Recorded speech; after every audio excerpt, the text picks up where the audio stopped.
So, namaste and welcome to Satsang today.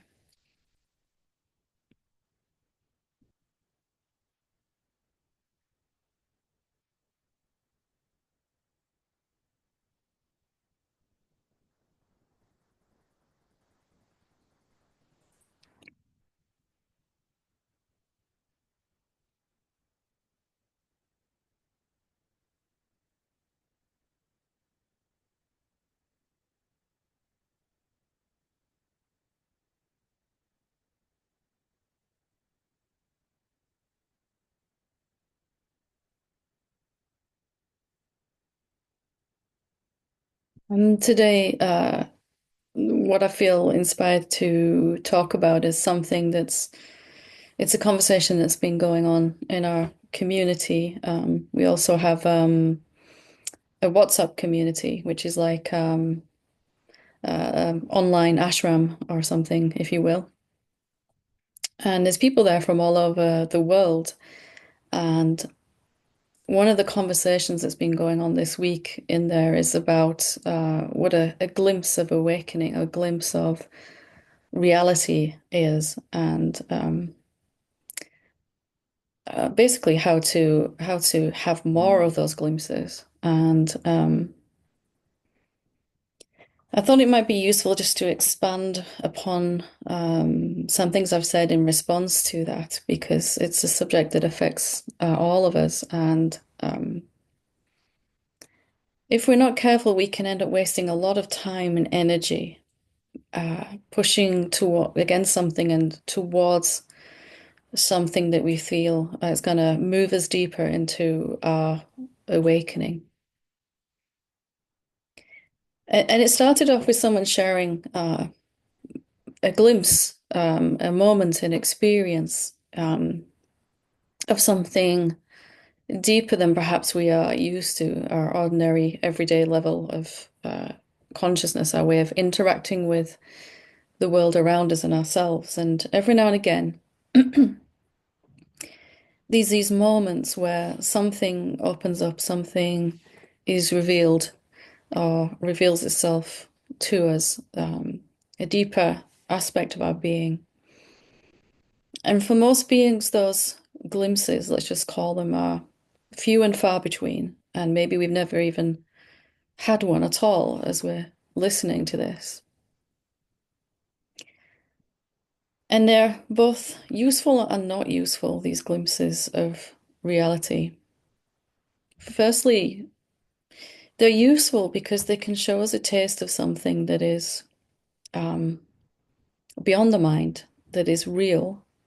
And when it happens, that glimpse, it feels real, feels very, very important. And um, whether it lasts for a nanosecond, an hour, or a year, or 10 years, the longest glimpse I've ever known someone to have was 16 years. Now, it might sound like a full awakening, but after 16 years, that person was thrown back into a sense of separation. And you can only imagine how that feels. Perhaps you have a deep sense of resonance with it. They're useful because they show us something clearer, that there even is something beyond the way that we usually experience the world. There is another way to experience ourselves and the world. And these glimpses can sometimes fuel the fire of devotion. But the downside to these glimpses is that they can often leave us chasing an experience. A glimpse is an experience that happens in time, it has a beginning and an ending. And reality, it's not an experience. Who we really are, the infinite, formless being, the one being showing itself as all of these bodies, is not an experience. It is that in which all experiences happen. And it is the one who experiences. There's no person experiencing anything. There's only experiencing happening. But these glimpses can often come with the goodies of awakening, the bliss, the peace, the sense of massive expansion, um, quite often some tears, laughter, sometimes all of these. And somehow, some way, we have come to associate what we feel and experience when we have a glimpse of reality as reality. So we go chasing the bliss and the peace, and we think that's what we're supposed to be heading towards. If I could only get more peace or bliss, or if I could just stop suffering, then I would be happier. And the mind concludes that the way to have more of that is to try to get back this moment that happened, whether however long it happened for, it leaves us changed, it leaves us different. It leaves us afterwards less able to go back to how we thought we were, who we thought we were, what we thought our life was. And if a glimpse is profound enough, it's going to call into question everything that you thought to be true. But then suddenly you're thrown out of it seemingly, and that moment of opening is gone, and something has closed again, and we're back in separation in the mind and all of those things. Most times, our separate sense of someoneness goes about chasing and trying to get that back. What can I do to get that back? Really firmly believing that that is the way to eternal peace. I want that I just experienced. But if we can begin to recognize a couple of things about these moments, the path to living as the truth is going to be really shortcutted. And that's what I'm all about. Like, what's the fastest way, the most direct way, the way that works every time?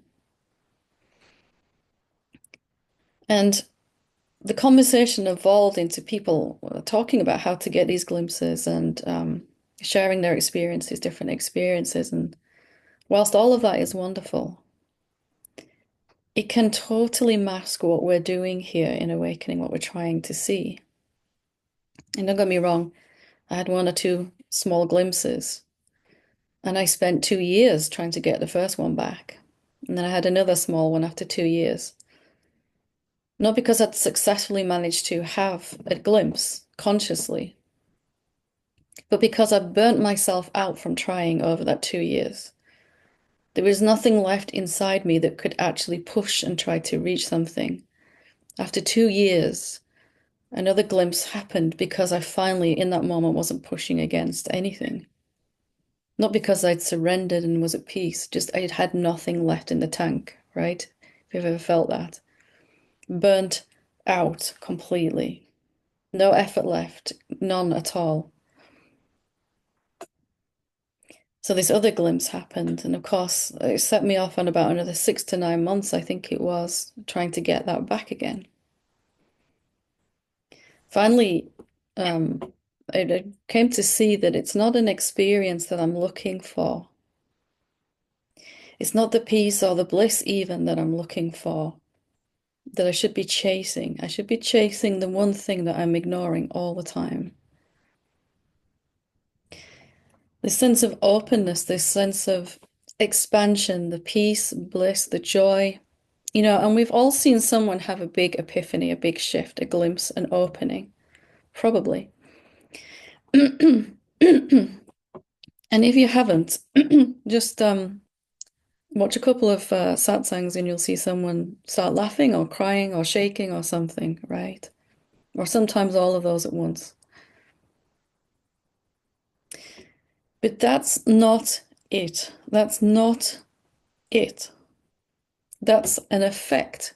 That's a mirror image. That's a result of, that's a symptom of all that flashy, showy stuff that we're all chasing is a result of, or a mirror image of, having a momentary glimpse of reality. Well, if a glimpse then is something very different than what we have thought? What if we stop chasing the phenomenal experience of a glimpse? and actually moved deeper into what was actually seen in that moment. In that moment, when something opens up, usually it's unconscious. We don't know how we did it. And we have to spend 2 years burning ourselves out until there's not enough effort to disturb reality left. And reality presents itself as obvious in that moment until we start pushing against and trying to hold on to that moment. Pushing against our normal everyday experience of separation, trying to hold on to what we're currently experiencing. Of course, that very act of trying to hold on to it is emphasizing the fact that I'm separate to it. Instead, it's a momentary glimpse of what I already am. And any movement I make, anything I try to reach for or hold on to, is going to serve to make me feel more separate to it. And it will seem very, very much elusive. So if we look at what actually happens in those moments, whether accidentally through great suffering, something happens in your life where you're sure life is going to go this way and it goes this way, despite your wishes, or just accidentally in a moment of deep meditation, or you're just sitting watching TV, or you're doing something, you're walking around in nature, you're having a laugh with some friends, and boom, there's reality. It just shows itself to you. The immensity of itself becomes obvious. What is it about those moments, however we arrive at them, that allows us to actually experience what we are just for a fraction of a moment? It's really that we're not pushing against anything. In our shocked, stunned mental silence, absence of, if something happens that is so opposite to what you thought was going to happen, somebody dies, you lose your job, you find out that your partner's cheating on you, something happens that is so opposite to what you were sure was true that everything here stops. And there's just this quietness, this vast silence. Or, in the moment of relaxation, because you're just having fun walking the dog or something opens up. There's this silence. So, can we practice this on purpose? Not pushing against, not trying to hold on to, realizing that the glimpse has got nothing to do with the phenomenal stuff that comes with it.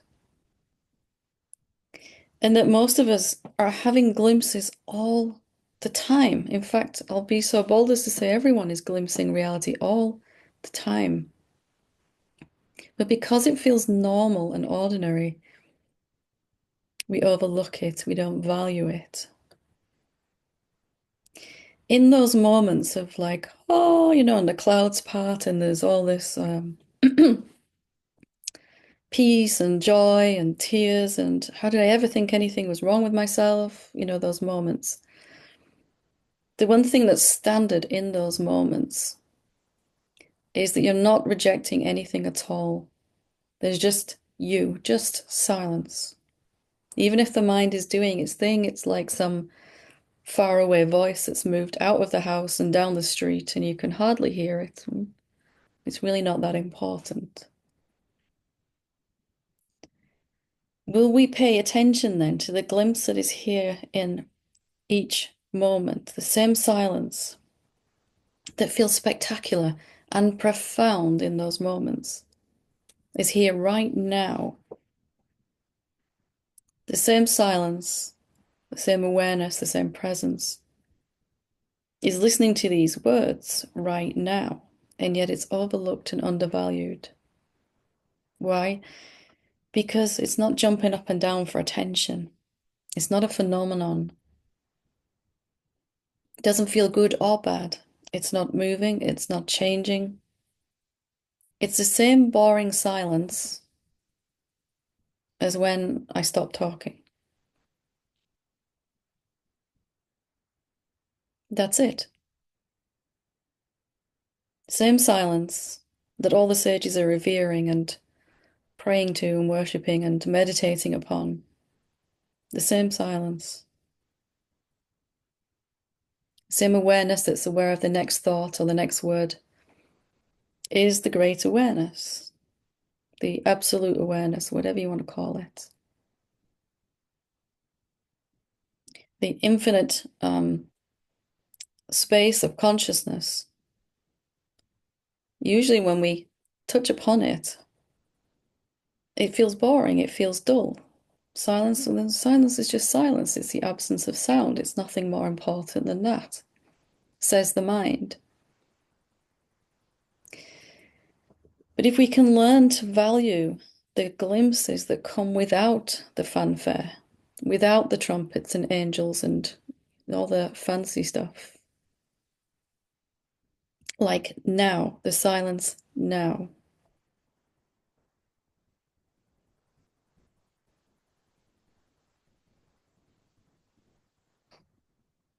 then we're really, really close to living like the sage does. Isn't it really kind of absurd when you think about it that we all ignore the silences here in this moment, trying to get to some better silence in the future, and then trying to keep it? We all ignore the awareness that's here right now, aware of the search for awareness, even. And of course, we recognize it. In our meditation, we might go, yep, awareness is watching this thought. But then fascination goes right back to phenomena, attention goes right back to phenomena, because we still value that more than that in which the phenomena appear. What if we have it backwards? What if the most amazing thing we could ever experience is not actually a thing? What if we've got it totally 180? What if we're chasing little trinkets of peace and bliss, and instead of allowing ourselves to revel in that which is always here and is what we already are? And of course, we want to feel good. Of course, we want the peace and all of that. But that's only going to come permanently as we stop chasing anything. The moment we're not pushing or pulling, which can be now, if we just stop that for a moment, peace will be here and silence. And so the sage, which is you, by the way, has learned to look at the thing that everyone else ignores. Will you skip right past the silence? I know what that is, says the mind. Silence. Got it. Check. Done. Finished. Next. Have you ever just listened to the silence for no reason at all?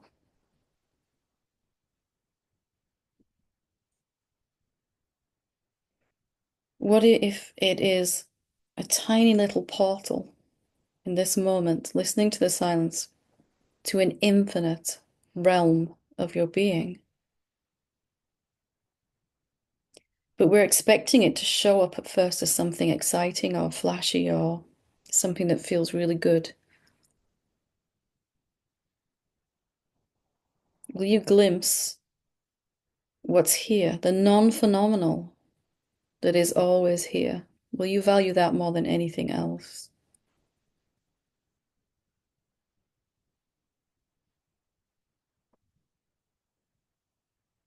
And for the one that does, the one that falls in love with what the rest of the world calls boring or simply necessary, and that even on the path here, even at this point where we're coming together in satsang, where we're really interested in truth, we're still overlooking the most beautiful part of everything.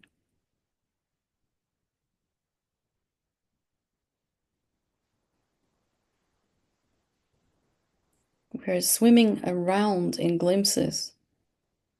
Between every word, there's silence. And even You're only able to hear these words because you are silent. By contrast, you can recognize sound. Because you're silent, if you were making noise, you wouldn't be able to hear these noises. But you are silent by your very nature. Will you value that then, which everyone overlooks?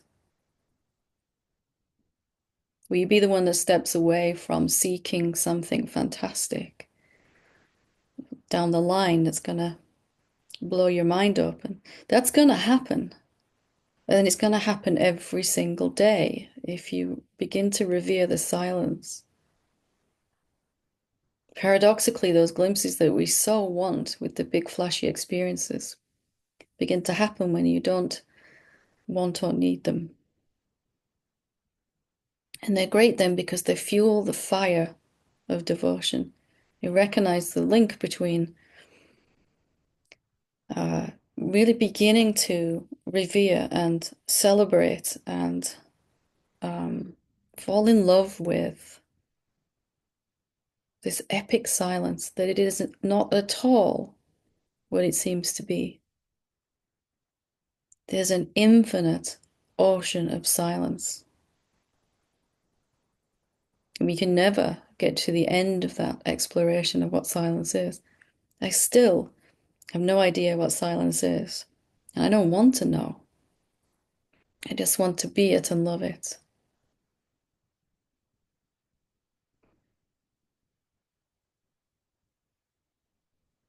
Have you really heard the silence then? Have you really heard it? If you sit down to meditate and listen, are you really listening? Or are you just going to silence with your attention because it's a refuge from all the thoughts? Do you love it for its own sake? It's really the only thing worthy of love. All the other stuff, the thoughts, the experiences, everything, phenomenal, are just silence in disguise anyway. Paradoxically, then, by coming to really love that which seems ordinary and plain and dull, it reveals itself to be extraordinary, infinite,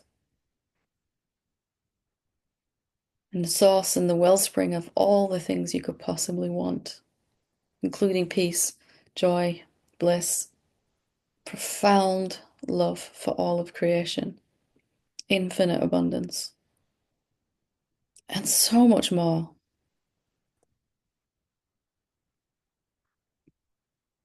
And there was something fundamental shifted in my own journey when I really got this.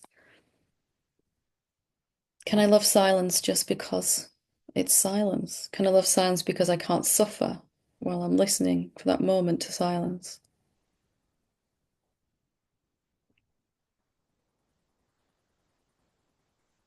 I've tried 1,000 times probably already to try to explain what it's like to listen to the silence now for me, and words fail at that point. But it started off for me just boring also. Why do I want to listen to silence? Way more interested in the words and the noise and the thoughts.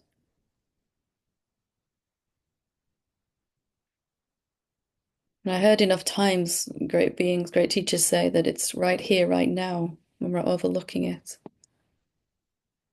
Or as Christ said, the kingdom of heaven is here right now, but you see it not. I'm paraphrasing. I was like, where is it? Where is it? I must be ignoring it somehow. Or recognizing it and just stamping it with unimportant. Most certainly not the thing I'm looking for in this great quest for awakening, the mind said. I'll know when I recognize truth, the mind says, because it will come with all the things that we expect. But it comes like this, through valuing that which everyone else races right past.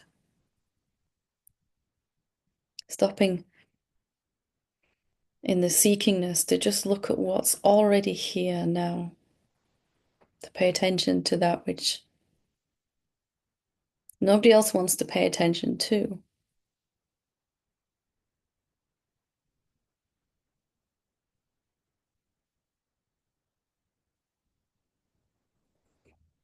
Can you be more curious then about what this really is?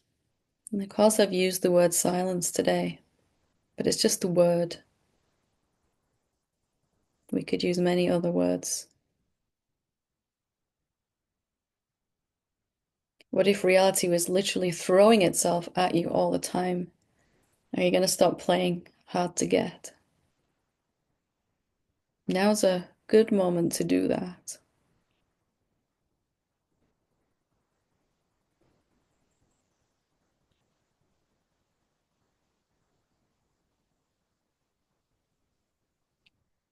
And literally everything that you want will come from it. And so much more.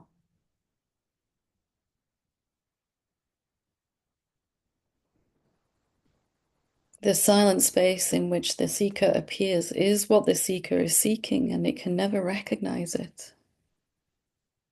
Because the seeker is a movement away from this moment, this silent moment.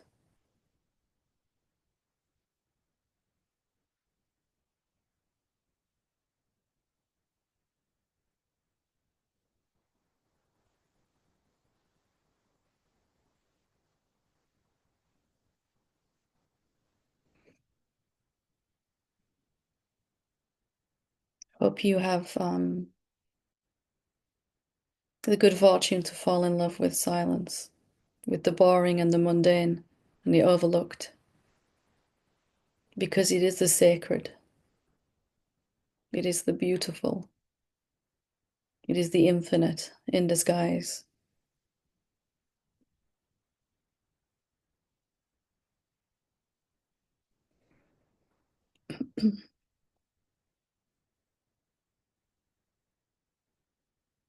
No matter how many times I try to verbalize that, it never quite feels enough. But hopefully it has been, just to inspire something inside you. That what you're seeking is right here now. The mind has labeled it. Take that label off of it and really explore it again. What is this moment? What is silence? What is that presence? What is awareness? If you're really lucky, you'll come to the realization that you'll never find out what it is. And that will make you cry with joy.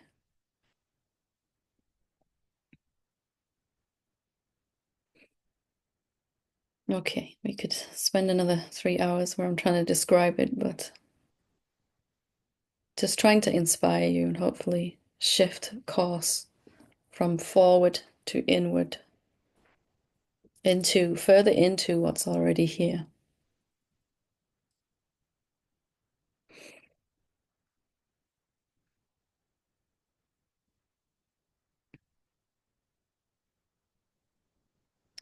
So if there are any questions or anyone having any challenges, feel free to put your hand up here on Zoom.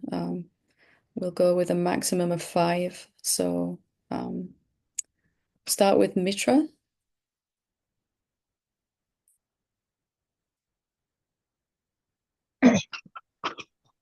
Kyla. Hi, Helen. Hi.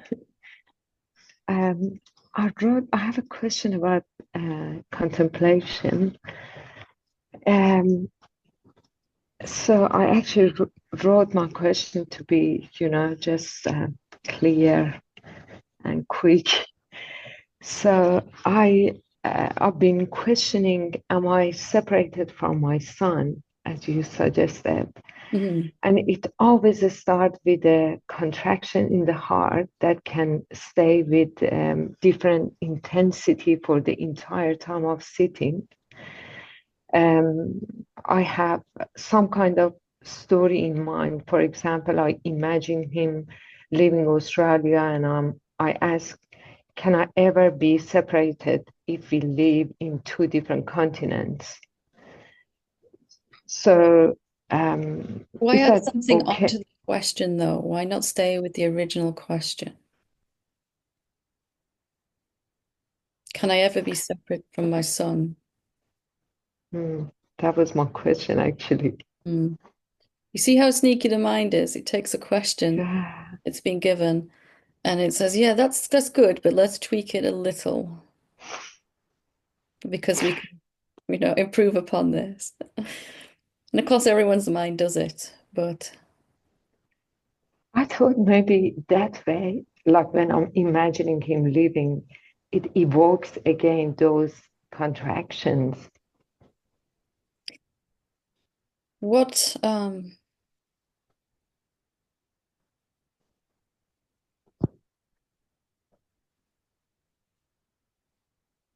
can he leave you?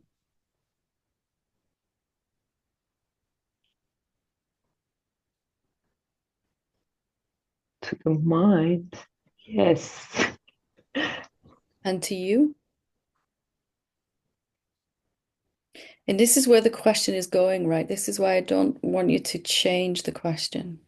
Can I actually ever be separate to him? Can I lose him? That's going to really shift something fundamental inside as you keep with this question. If he's only a body, then yes, you can very much lose him. But we're here to see that we're much more than that, right? And that is the smallest aspect of what we are. So this question is going to really shift fundamentally what you mean when you say, my son. So I would stay with that question. Notice the mind trying to shift it, trying to gently squirm out of it somehow, subtly. So that just basically brings me to the point that what are we doing actually with contemplation?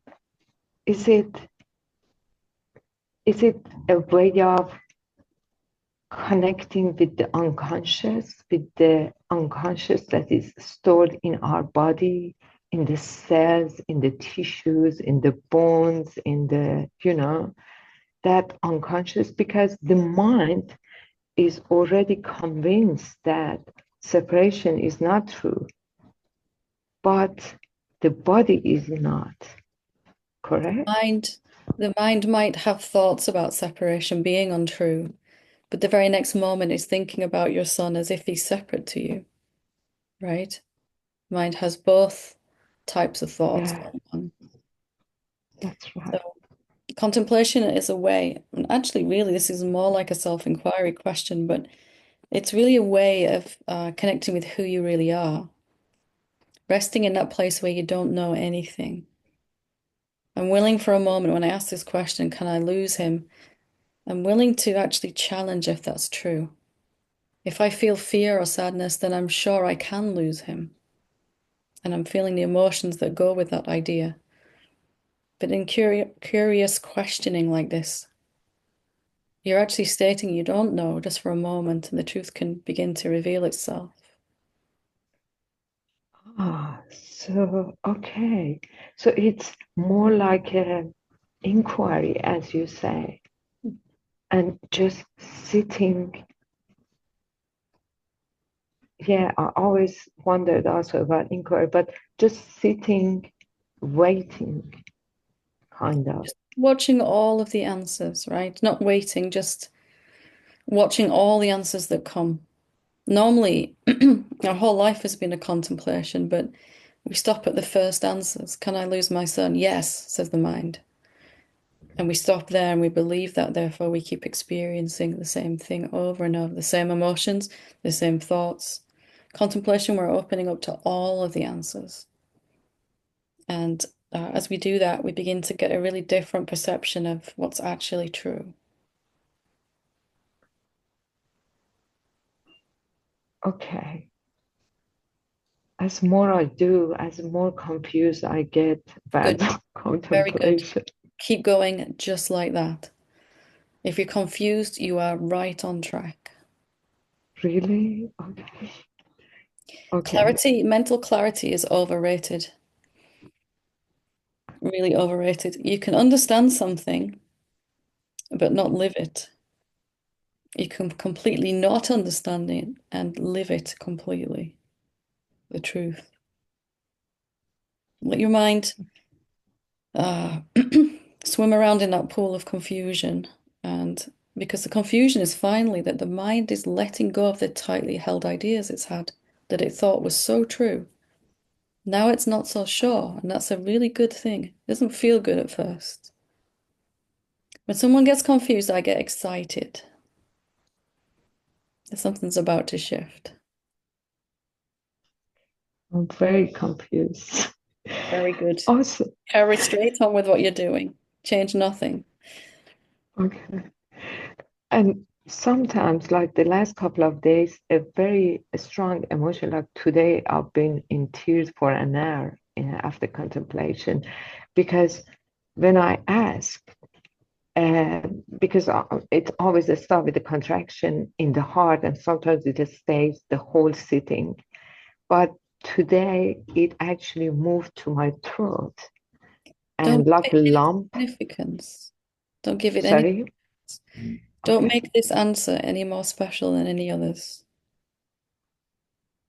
right? You're I tracking it. thought, You're tracking it. It's there all the time, you're saying during contemplation. Now, today it's moved. You're giving it specialness. You're putting it on a pedestal, this one answer. okay. You see it?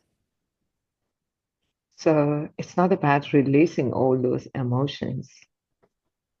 Whenever we focus on one answer only, we will suffer. Contemplation is a way of being with all the answers where we cannot suffer. Okay. But okay, I'm still suffering the whole time, but I will get there. No answer is better than any other. No Okay. different either, right? Whether positive or negative. Okay. And thank you so much. I will do that. And just one question about awakening. It's, Can we do it really quickly? This last yeah, question. yeah. The awakening is not also, if the mind is convinced about dream of separation, the rest is awakening the body, right? Because the No. body, no. The body's innocent of itself. It's got no illusion or anything. It's living the effects of the thoughts that we believe.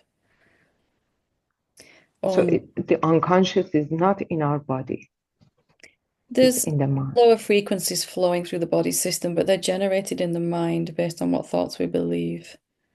So as we let go of these thoughts, believing these thoughts, which is what we're doing in contemplation, you can't ask a question if something is true and believe it at the same time. So as we're questioning, the body begins to reflect the openness and not the believing of the thoughts.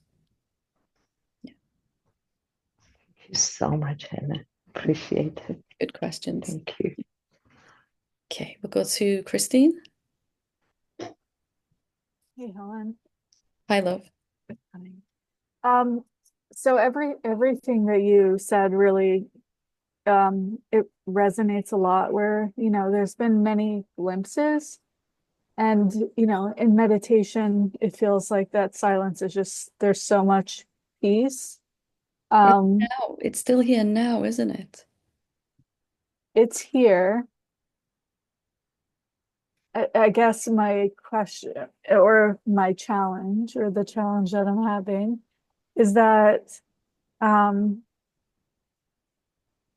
it doesn't feel complete and it feels like I've gone through this cycle so many times in my life. Like I step out of meditation or I have these glimpses and it could last for a while. And then sometimes in life it's like I'm just like there's so many challenges that it feels like I'm missing something. I told you about that dream where I was just like, I can't see, like there's something I'm not getting. And you said, I can't get what I want. And I sat with that. And it does feel true, like I'm never gonna get it, and I know there's Let's no do one it to get. now. Let's look Yeah, now. You want to look right now? yeah. What is it you find when you look for yourself right now? Or listen to the silence right now, whichever way you want to go with it.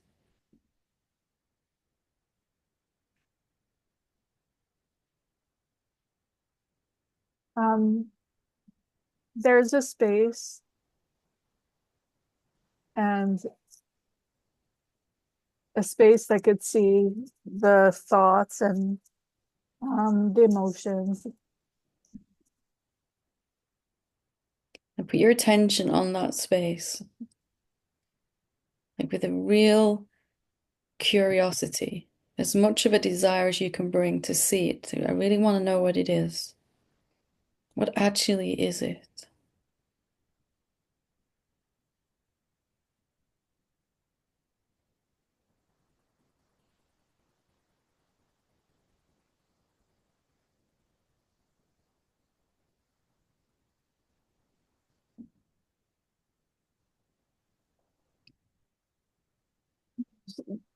No words that come. How does your body feel as you look closer at it like this?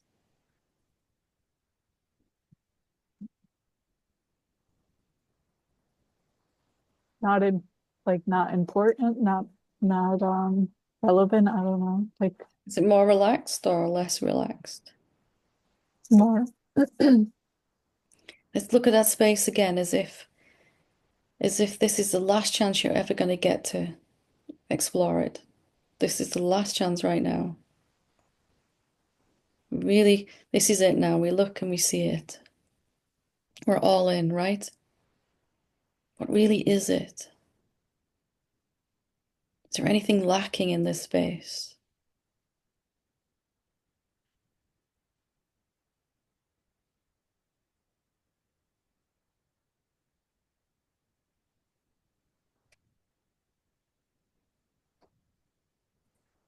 No,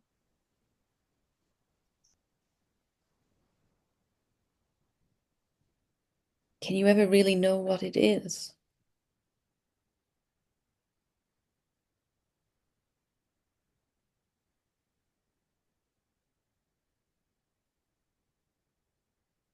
no. Is that frustrating or delicious?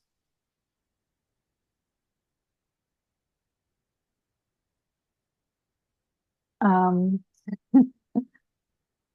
Or from both? this space, yeah. It's saying the mind says, but I want, yeah.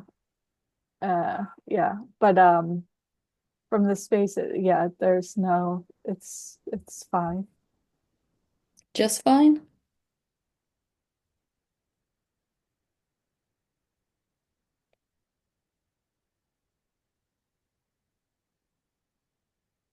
I mean, it was just peace, yeah.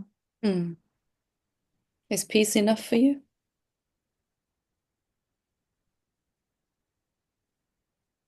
Yeah, it's all I want. Hmm. So just coming back here every single time, never once assuming you know what this is. Always coming with as much burning curiosity as you can. And it will, yeah, each time you do that, you'll have a deeper experience of this same mystery of whatever this space is, whatever you really are. Do you have any problems here as this space?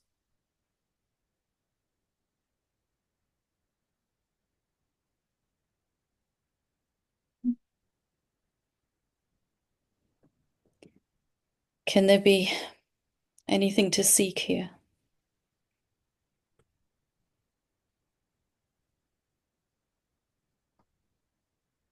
No, Is there anything other than this space?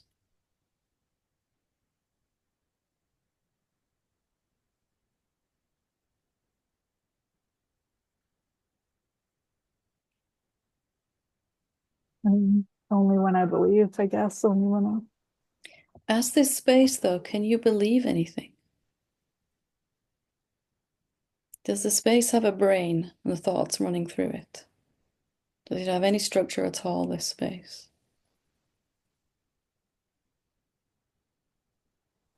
No, Are you the one believing thoughts then?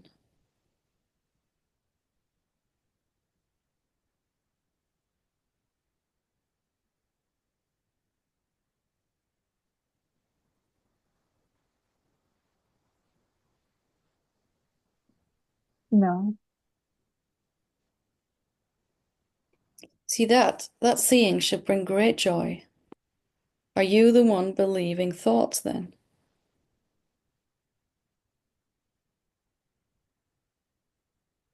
What does that mean?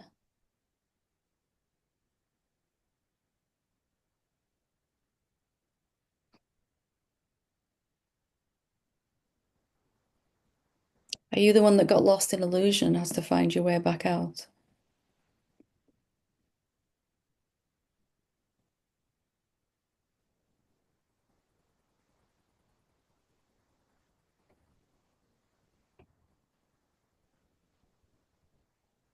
no. I do feel like there's all of this stirring up. I can see all of that, and there, yes, in this moment, no, So every time you think otherwise, you come back here, experience what you are, what's real for you, that you're already free like this, that you could never be caught believing thoughts.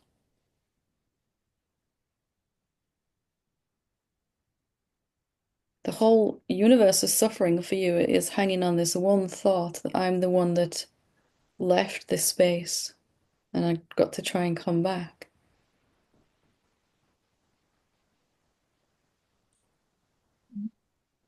it's easier in meditation if I'm by myself, and it's really, really hard in life. And when I'm interacting, when I have under pressure with the deadlines, it's like I would have to go and, remind myself. I think that's the part where it feels like there's so much. Um, I think there's something in letting go, but it's like everything's coming like this, Mm. and I'm realizing, and I know it's a good thing, that like I can't do anything. That's catastrophic to the mind, isn't it? This great search and seeking that we've been embarking upon for so long is doomed to fail. Yeah, But can you just feel for a moment? Can you just feel and let it hit you, let it really in that you can't do anything about this? Just let it take over your body completely to whatever degree you can. There's nothing you can do to awaken.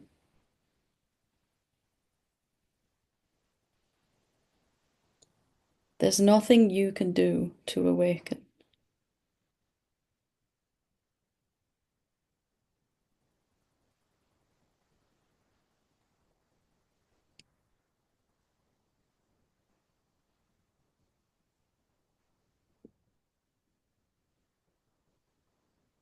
You've been trying to do something that's impossible for you.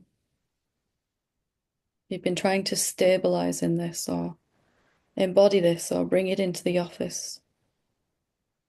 But can you do that as the space?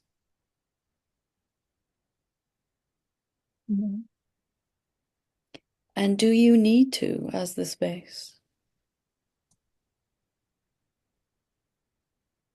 no, So when you're standing in the office and you're stressed out and you're frustrated and there's a deadline bearing down on you and this desire arises inside for this that we're experiencing together.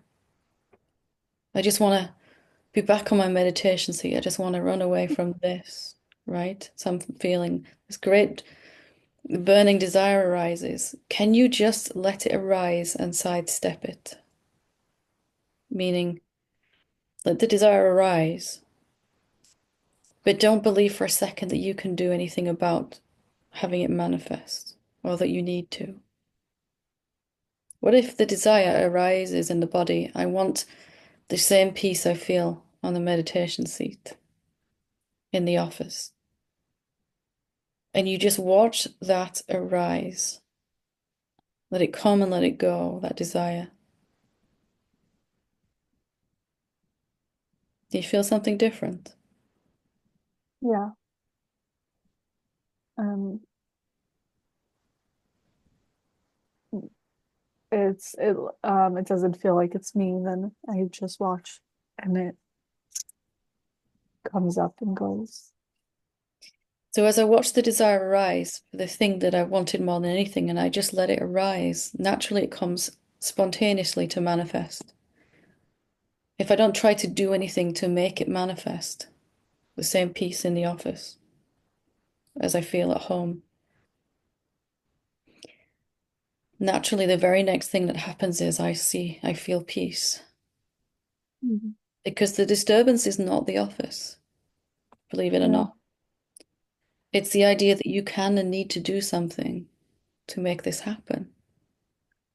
Yeah, I recognize that.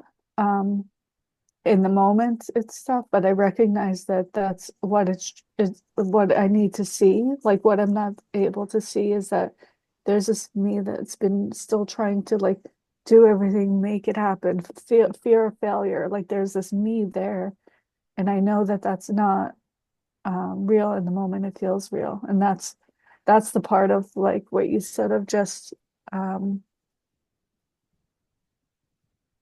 I don't know if it's a surrendering or a letting go. It's something like that, that it feels like, yeah. So next time this thing comes up, you'll remember in that moment now to just let it arise without going into action, imagined action. Even about this most important thing of how to live like this all the time, right? You Mhm. just watch the desire arise and watch it dissipate, and there'll be peace. What if the desire arising was enough to make it manifest? Or what if the desire arising for peace is the beginning of peace emerging? But we usually get in the middle of that process. I've got to make it happen. It's too simple for the mind. The mind wants to do something to prove its worthiness. Look, I made peace appear. But you can just step back from that and go, I'm just going to let this feeling come, this desire. Desire means to give birth to something. Something is going to be sired from this. So if you just let it arise, it's going to happen by itself. Even if the mind goes into action, you can just watch that too, right? Mm. And don't beat yourself up over how much peace you're feeling in the office. You notice how we measure our progress by the most challenging place Yeah. and not by the easiest place, the meditation seat, perhaps, or at home in a quiet moment. So most of my meditations were never peaceful, but you know what I mean. Why Mm. pick the hardest place and go, see, I'm not doing so well. I need to do more. Maybe the office or wherever is most challenging for us is going to be the last place the peace shows up. Mhm. That's okay, right? Yeah. So you want what you want, and it's a powerful desire that's going to give birth to something. And you just watch the urge to do something to make it happen, arise, and pass away also. It's just like an itch, right? No different than a sneeze. It's just an urge. I gotta do something, you know? Yeah. But it'll come and go. Mm. Thank you. I look forward to hearing about your peaceful office day. Thanks. Just I'll believe that when I see it, yes. Yeah, Thank you. wonderful. Thank you for being so brave. Priscilla,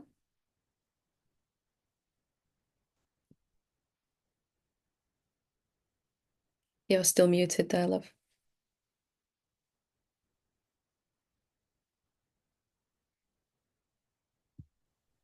There we go. Wonderful. It's just here. I don't know why I raised my hand. I just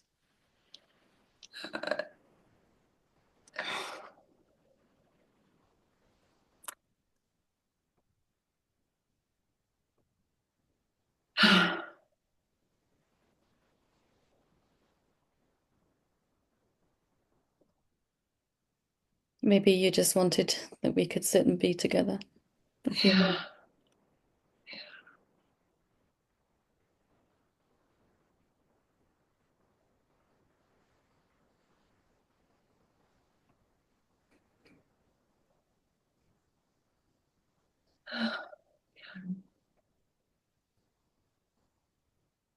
Can we just feel what it's like to not need anything from each other? To just be here together, all of us. What's it like to just show up?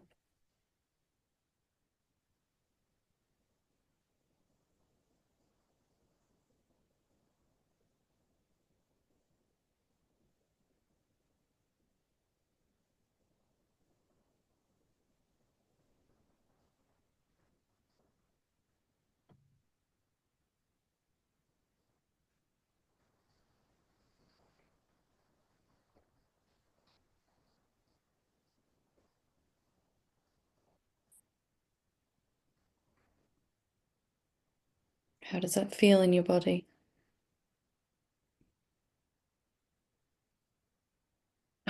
It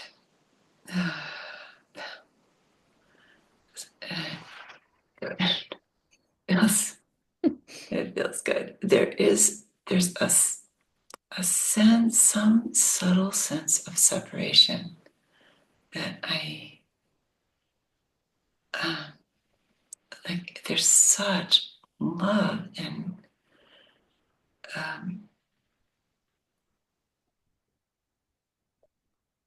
but I like desire comes up. There is, I think, some sense of desire for the uh, phenomenal feeling because it is intoxicating. And the sense that I've had when I've really connected with you, both on retreat and when I've spoken to you before, there's something that steps back from that in a way that really doesn't need anything, not doesn't need the beautiful, intense love, wonderfulness that it feels now. But there's something I'm missing. There's like when you spoke to the last person and said, there's nothing I need to do to make this happen. It something quieted. There's a real stillness in holding that. Can you also hold that sense of separation with the same love? Can you hold lovingly that which wants to do something? Can you just hold it? And not as a person, just it's just allowed to exist. It's just a feeling in the body, right? Right. Yeah, it's wanting. It's like feeling wonderful and wanting to get back a particular type of thing that now has replaced the original. what what it looks like. Okay. Yes. Okay. When there's nothing that I want, hold. When there's nothing that I want, embrace. Even the urge to reject something, I will embrace that. Yeah.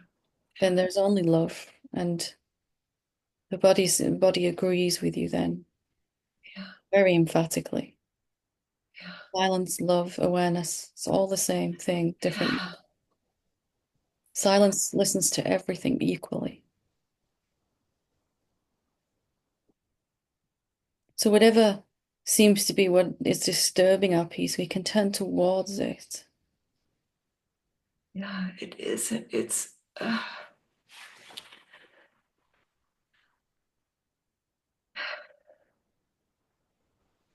Even this sense of separation, even the imaginary doer, even that which wants this intoxicating feeling. Of course you want that feeling, right? Of course we all do. Can we just embrace something is seeking and it's okay? I'm just going to hold even that.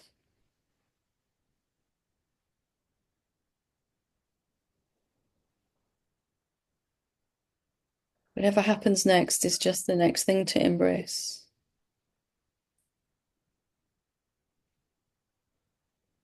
To switch from pushing and pulling to embracing. And you'll feel more amazing than you know what to do with. and so this sense of embracing, which is, kind of my continual practice, is just wanting to embrace whatever comes. And there's so much love in that. And is it something that is believing that the silence must just be still and silent and not uh, insanely loving?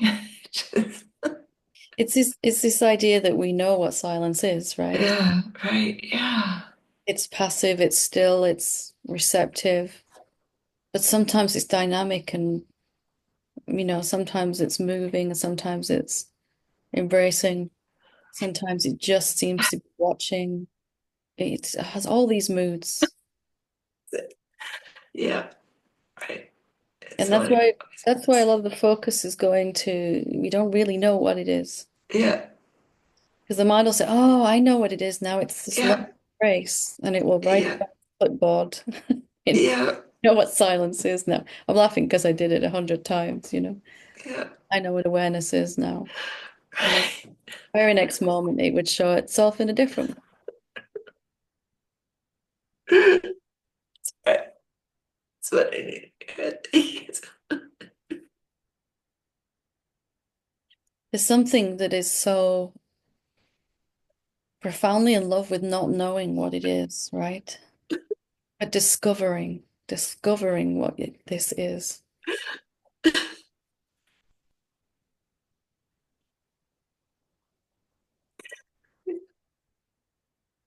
So profoundly love.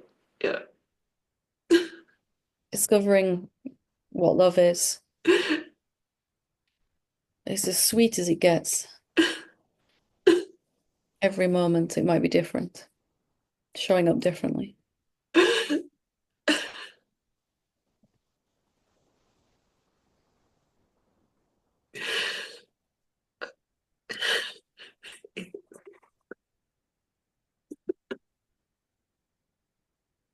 Lots of love. It seems silly to say that, but I'm going to say it anyway.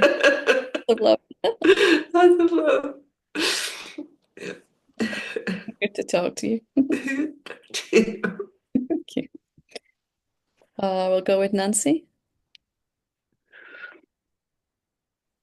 Hi, Helen. I love.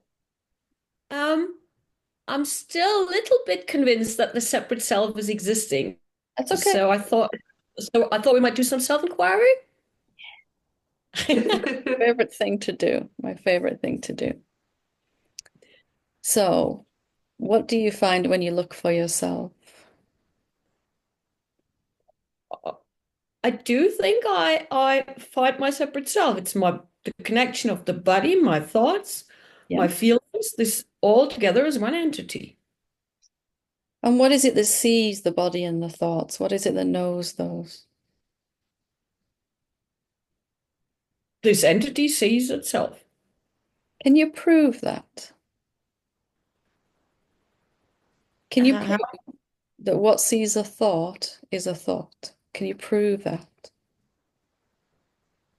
or how can I prove it's not the case?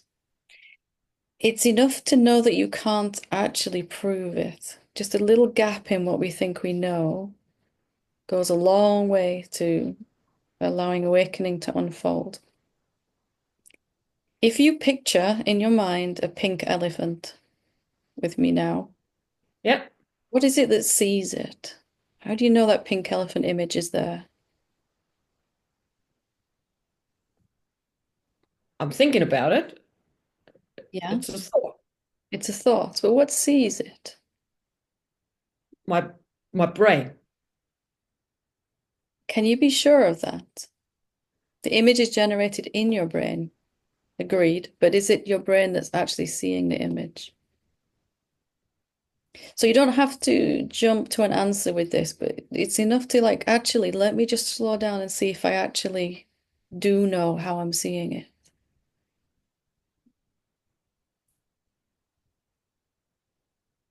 Like, can you be certain it's your brain?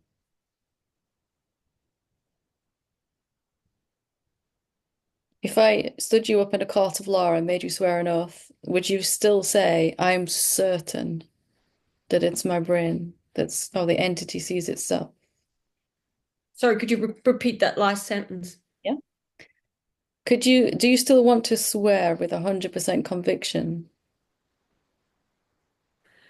that this entity, this separate self, recognizes itself?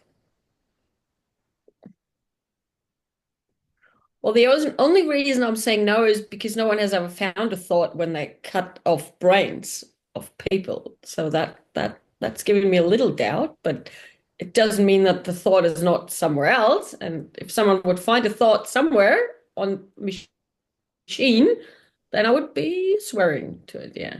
If a thought exists only for a short amount of time, right? It pops in there and then it's gone again.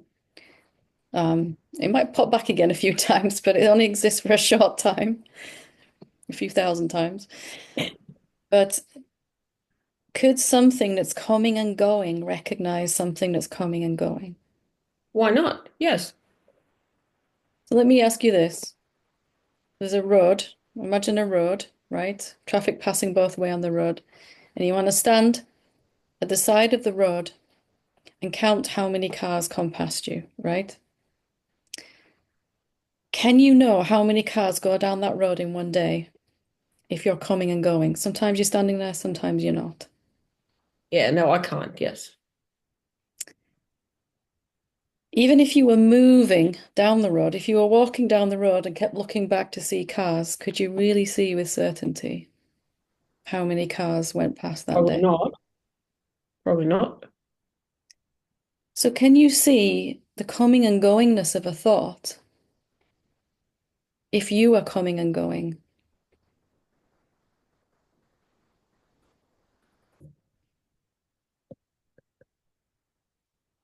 See, that's what I'm looking for. Now you're wondering, right? Before you were certain, yes, yes. Now you're wondering.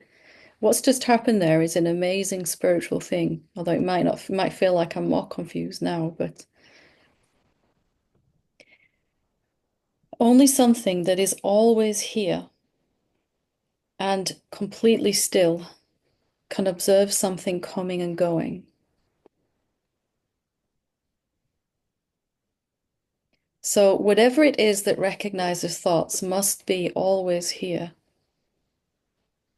Here in the absence of thought, here in the presence of thought, absence, presence, thoughts, no thoughts, thoughts, no thoughts. You must be watching all the time, somehow.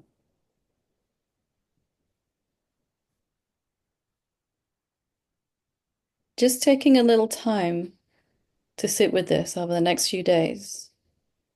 Just not working hard, just really curious. I'd like to know how I know thoughts are there. I'd really like to know. The mind will say, well, yeah, obviously it's this or that, but So what are thoughts then? Can I you don't know. tell? You don't know. Okay. I have no idea. Okay. Well, actually, they're the same thing as everything, but I've never really found out what that is. I mean, we could say on a biological level, there's an impulse that moves through a brain, but I don't know, you know. When you find out what you are, you'll find out what thoughts are. Well, I am convinced of awareness, and I know that I'm always awareness as well. But still doubting that the separate self is non-existent. I think they're existent parallel to each other. Now you're gonna say probably if something there is infinitely big, there can't be a second thing next to the infinite. She's watched enough satsangs now, right? She knows what I'm going to say.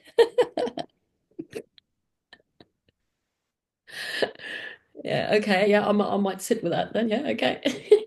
It's enough to just open a little door of curiosity, right? That's all we need to do, because reality is so real, it'll come rushing in. But when we're certain we know this is how it's happening, that door is slammed right shut. Sure. So we're just trying to wedge a little openness in the door, which we've done today. Thanks very much. Thank you. Last but not least, Daniel. Hi, Ellen. Hi, love. So, so I have this thing. I'm having this experience.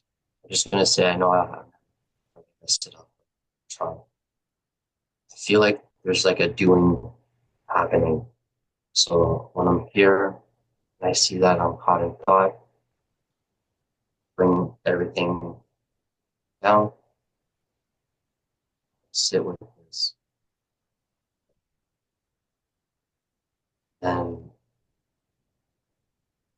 I'll be here, but it feels like it's a doing because as I go through the day, I go back to mind and identification of, and I understand that thoughts come and go. I see that thoughts appear, but when I'm here, it's the act, like the show is going on, and then, but then there's a third section of like that which is here sees that, and then also sees that I'm going somewhere. So that's why I see like it feels like there's a doing happening.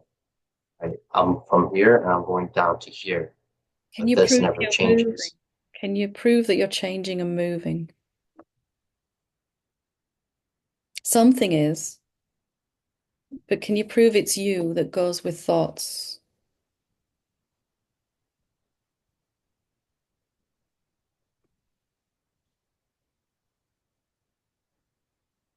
Because you see, again here we're But certain it is me. I'm the one going with thoughts and coming back again.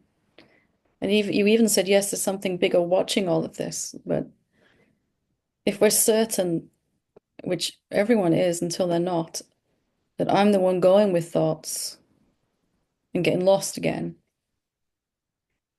then there's no room in that for any kind of opening. Can you doubt that this is happening to you? Can you be skeptical about this? It really feels like I'm the one going with thoughts. And therefore, we really agree with that and we keep experiencing it, right? If there's ever anything to doubt or be skeptical about, it is this one thing. What if you've never gone with thoughts, but you keep experiencing the idea that you can and you do?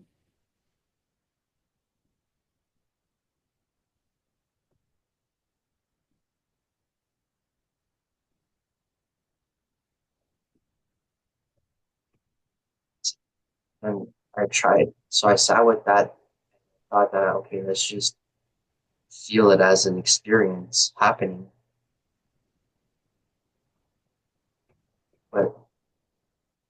But it's an immersed experience. There's no separation. There's it becomes Daniel is the experience. Makes sense. But if Daniel is the experience, are you having it? Can you have it and be it at the same time?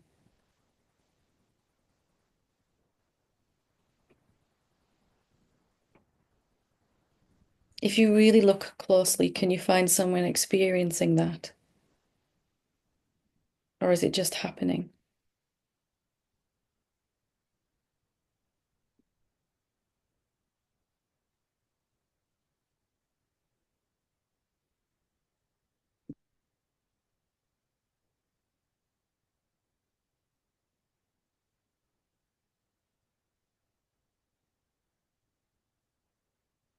Can't stay there. I can't stay here. I have to shift. That's why it's so confusing for me. I can't see it. Have to shift where? To space, into this space. Just being. Like don't entertain thought. Just come here. Like, don't touch experience. Just come here. And that's where I find like I'm having this really hard. How, how can I live the experience of the old ways of being with this new way of seeing? Is like how is this possible? It's because if I stay with the old way of being, there's a little bit of like of relaxation, but it's still there as Daniel. There's still the oh, I got lost in thought for an hour or 2 hours, or I got immersed in my old personality for 2 hours. Okay, just relax, come back. It's okay. Don't create resistance.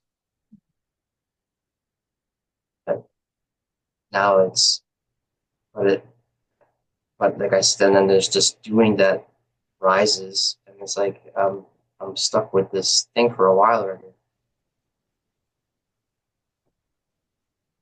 I know that I'm here. I know that I'm here Here is what? as this as spaciousness, as everything. As a spaciousness, are you affected by anything that goes on in phenomena?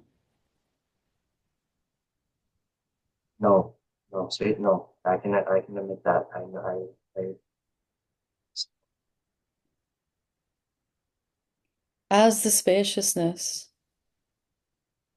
can you see a mind from there? Just investigating the spaciousness now with me. Is there a mind in it? Or a world?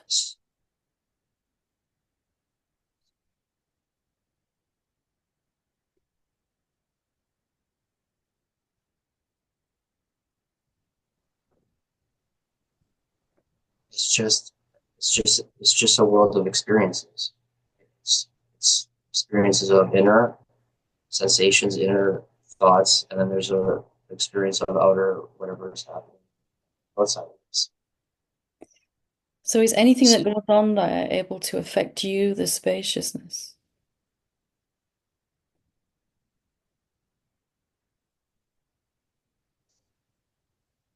Oh, so stay here. No, this is very familiar. This is what I'm saying. Like this is what it feels like. This is a doing. There's a doing here that's happening. Are you doing, I have are to. you, have you done anything in this conversation?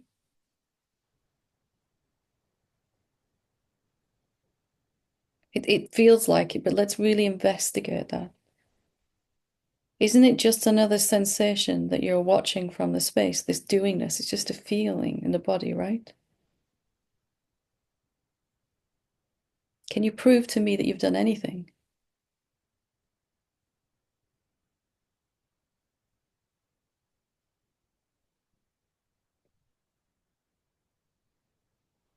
How does that feel when you recognize that you can't prove this doingness? More frustrating or more relaxing? Yeah, yeah. It feels more.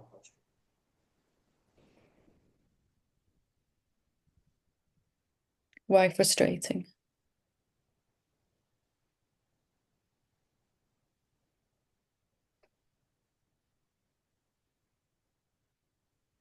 Because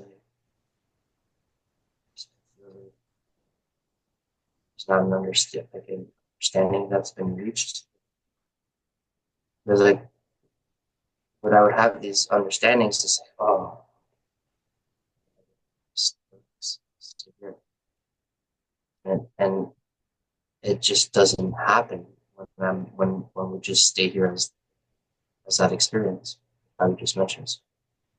And that's why it's very. Do you need to stay here though?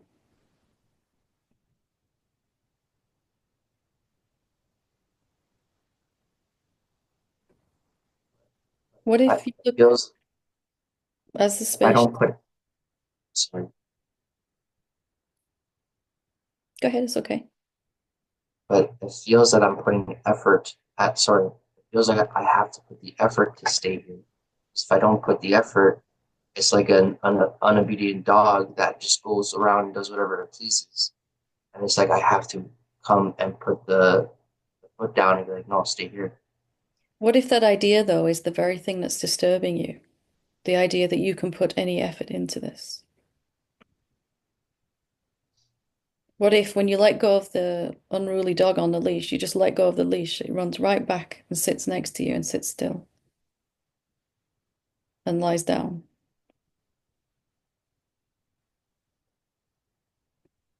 By stopping exerting effort, we very quickly realize I never have. And you know, if we're honest, our attempts to exert effort to stay here have never worked. It can't be the answer, right?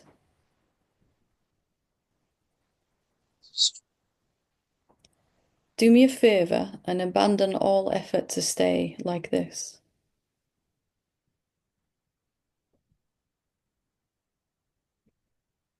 Oh, Whatever happens to the mind, to the body, I don't know how to, I don't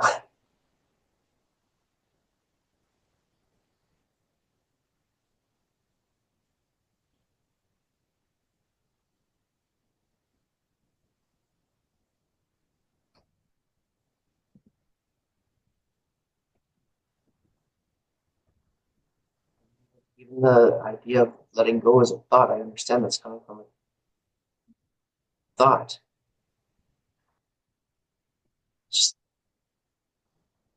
Just I don't know.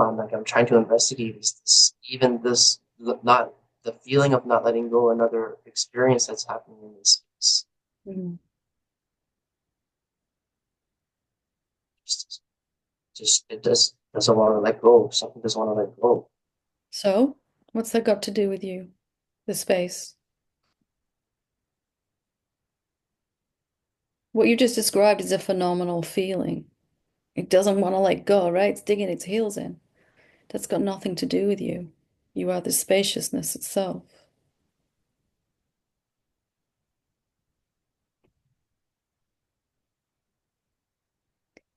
That which wants to hold on, can it affect you? Does it have authority over you?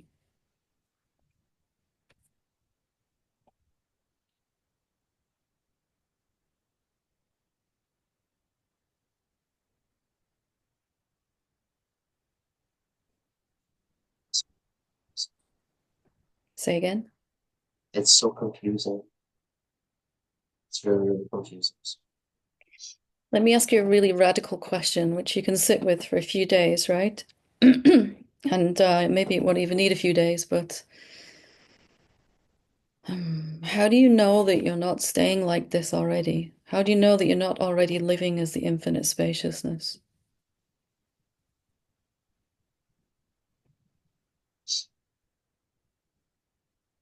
All this effort is to live as this. But are you sure that you're not already? What's the evidence you want to give me for the fact that you're not living exactly like I am?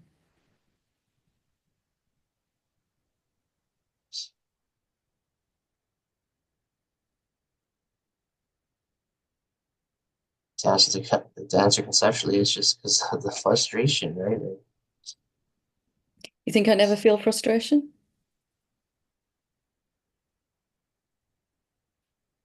I don't think so. I think you see it as coming and going, right? Which it is for I, you too.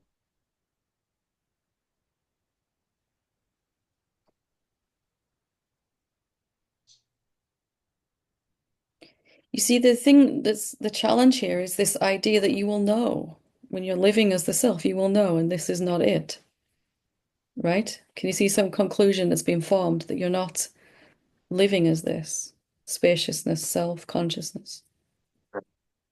And any evidence you could give me, if I asked you why you're sure about this, any evidence that you could give me would be a phenomenon, a feeling, a sensation, something like that, a thought, a contraction in the body.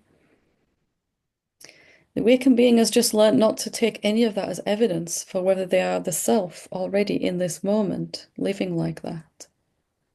What phenomena can tell you anything about you?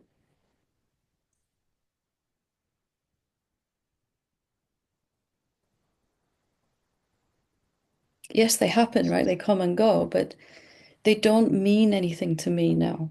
I'm not referencing my self-definition from them.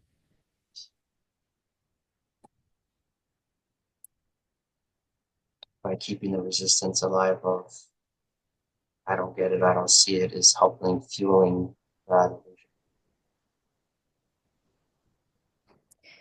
Take some time, make it the focus of all your investigation when you have some spare time to really ask, how would I know if I'm living as the self?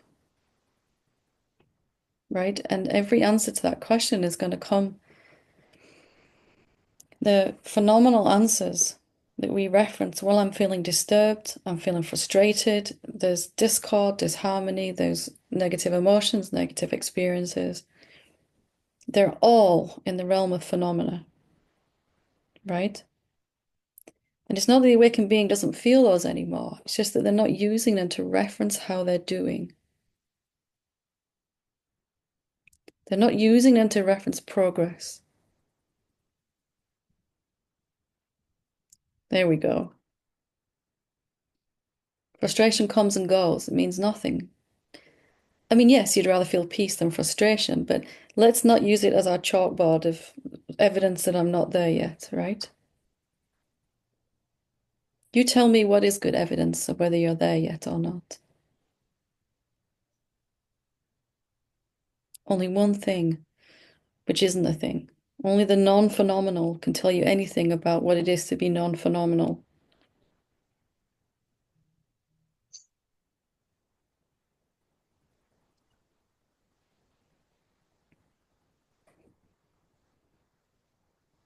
Oh, okay.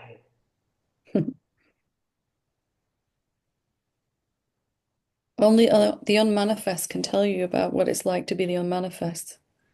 Yes, exactly. Nothing in manifestation. It's beautiful, all of it. It's ugly, it's beautiful, it's amazing, it's boring, it's mundane, it's sublime, but it cannot be used to reference you.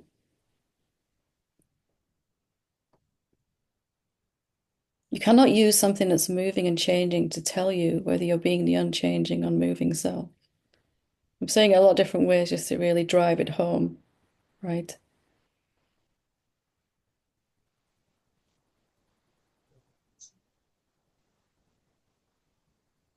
I And the understand that. say again, I can't believe I didn't understand. I didn't see that.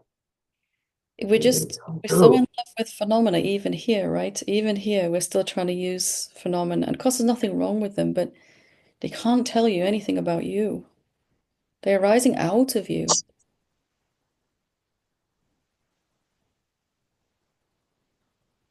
Maybe just spend some couple of days with this and just really let it sink in.